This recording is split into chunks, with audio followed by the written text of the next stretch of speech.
श्री सत्यनारायण व्रत कथा। अब हम शुरू करने हैं सत्यनारायण व्रत कथा। बोलो सत्यनारायण भगवान की जय हो। श्री सत्यनारायण व्रत कथा की महिमा एवं व्रत की विधि।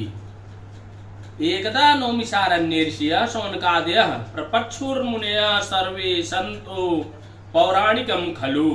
श्री व्यास जी ने कहा, एक समय नैमिषारण्य तीर्थ में शौनक आदि ऋषियों ने मुनि पुराण शास्त्र वेत्ता श्री सूत जी महाराज से पूछा।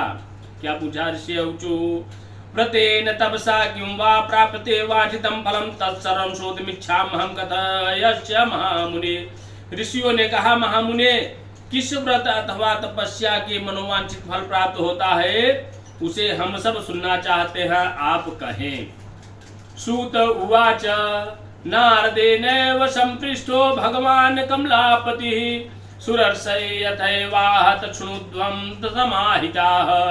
एकदा नारदो योगी परानुग्रह कांक्षा पर्यटन विविधान लोकान् मृत्युलोकामुपागतः। ततो दृष्टा जनान् सर्वान् नानाक्लेश समन्वितान् नानायोनि समुत्पन्नं क्लेशयान् यन्मान्न शर्म कर्मभिः केमोपायेन चेदसां दुःखनाशो भवेद् ध्रुवम् इति संचित्यं मनसा विष्णुलोकं गतस्तदा। श्री सूत जी कहा, बोले, इसी प्रकार देवर्षि नारद के द्वारा भी पूछे जाने पर भगवान कमलापति ने उनके जैसा कहा था उसे कह रहा हूँ, आप लोग सावधान होकर सुने। एक समय योगी नारद जी ने लोगों के कल्याण कामना से उत्पन्न सभी प्राणियों के कल्याण कामना से विविध लोकों में भ्रमण करते हुए मृत्यु लोक में आए और वहां उन्होंने अपने कर्म फल के अनुसार नाना योनियों में उत्पन्न सभी प्राणियों के अनेक प्रकार के दुख क्लेश भोगते हुए था। किस उपाय से इन दुखों को सुनिश्चित रूप से नाश हो सकता है, ऐसा मन में विचार करके वे विष्णु लोक को गए। तत् नारायणं देवं सुखवर्णं चतुर्भुजं शंख चक्र गदा पद्म वनमाला विभूषितं दृष्टान्तं देवे देवदेवेश स्तोत्रं समुचक्र में। वहां 4 प्रकार के भुजाओं वाले और शंख चक्र गदा पद्म तथा वनमाला से विभूषित शुक्लवर्ण भगवान नारायण का दर्शन कर उन देवादिदेवों के स्तुति करने लगे। बोलो सत्यनारायण भगवान की जय हो। नारद उवाच नमो वांग मनता मनसाति रूप पानंत शक्तये आदि मध्याने निहनाय निर्गुणाय गुणात्मरे सर्वदेवा सर्वदेशामा भूताय भक्तिनामार्दिनाशने। श्रुत्वा स्त्रोतं ततो विष्णु नारदं प्रत्यभाषत। नारद जी बोले, हे वाणी और मन से परे रूप वाले अनंत शक्ति संपन्न आदि मध्य और अंत से रहित निर्गुण और सकल का कल्याणमयी गुणों से संपन्न अस्थावर जंगात्मक निखिल सृष्टि प्रपंच के कारण भूत तथा भक्तों की पीड़ा नष्ट करने वाले परमात्मन आपको नमस्कार है। स्तुति सुनने के अनंत पर भगवान विष्णु ने नारद जी से कहा। श्री भगवान वाच किमर्थमातो मागतो अपि त्वं किं ने मनसे वर्तते कथयस्य महाभाग तत्सर्वं कथामिति। श्री भगवान ने कहा, महाभाग, आप किस प्रयोजन से यहाँ आए हैं? आपके मन में क्या है कहिए, वह सब कुछ मैं आपको बताऊंगा।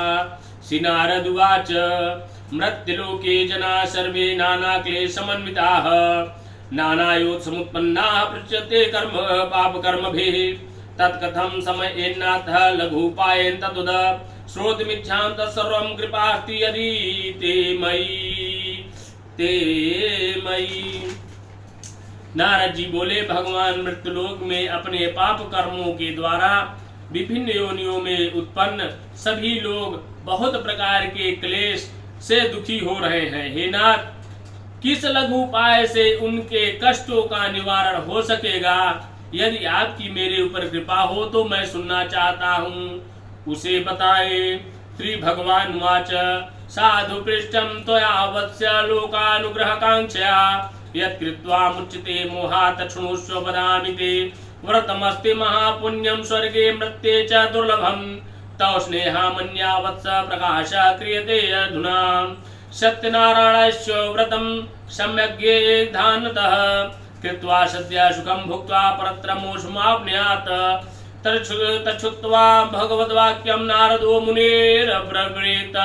श्री भगवान ने कहा, हे वत्स, संसार के ऊपर अनुग्रह करने की इच्छा से आपने बहुत अच्छी उत्तम बात पूछी है।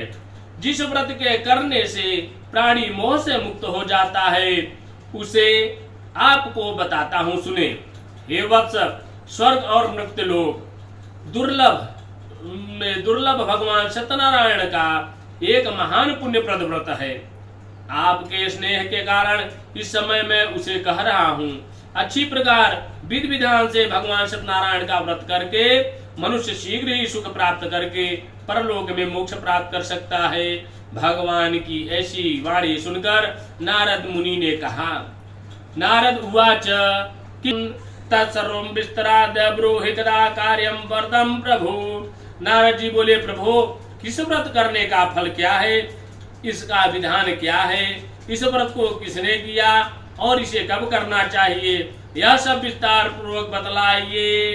श्री भगवान वाच दुख शोकादि शमनम धन धान्य प्रवर्धनम सौभाग्य संततिकरम सर्वत्र विजय प्रदम यस्मिन् कस्मिन् दिनो मृत्यो भक्ति श्रद्धा समन्वितः सत्यनारायणं देवं यजेच्चैव निशामुखे ब्राह्मणैर्बान्धवश्च सहितो धर्म तत्परः नैवेद्यं भक्तितो दद्यात् सापादं भक्ष्यम् उत्तमम् रम्भा फलं घृतं क्षीरं गोधूमस्य च चूर्णकम् अभावे शाले चूर्णं वा शर्करा गुडस्तथा सापदं सर्वभक्ष्याणि ये च कृतं निवेदयेत्। श्री भगवान ने कहा, श्री सत्यनारायण व्रत शोक दुख आदि का शमन करने वाला, धन धान्य की वृद्धि करने वाला, सौभाग्य और संतान देने वाला तथा सर्वत्र विजय प्रदान करने वाला है। जिस किसी भी दिन भक्ति और श्रद्धा से समन्वित होकर मनुष्य ब्राह्मणों और बंधु बांधवों के साथ धर्म में तत्पर होकर सायंकाल भगवान सत्यनारायण की पूजा करे, नैवेद्य में के रूप में उत्तम कोट के भोजनी पदार्थ सवाया मात्रा में भक्त पूर्वक अर्पित करना चाहिए। केले का फल, घी, दूध, गेहूं का चूर्ण अथवा गेहूं के चूर्ण के अभाव में गेहूं का चूर्ण न हो तो साठी चावल का चूर्ण, शक्कर या गुड़, यह सब भक्ष्य सामग्री सवाया मात्रा में एकत्र करके निवेदित करनी चाहिए। विप्राय दक्षिणां तद्ध्यात कथां श्रुत्वा जनैः सह तत्सत्तबन्धुभे सार्धं विप्राश्च प्रतिभोजयेत् प्रसादं भक्षेद भक्त्या नित्यगीतादिकं चरेत् ततश्च स्वर्गगृहं गच्छेत् सत्यनारायणं स्मरन्। एवं कृते मनुष्याणां वाञ्छा सिद्धे भवेत् ध्रुवं विशेषतः कलियुगे लघुपायो अस्ते भूतले। शेष बंधु बांधवों के साथ श्री सत्यनारायण की भगवान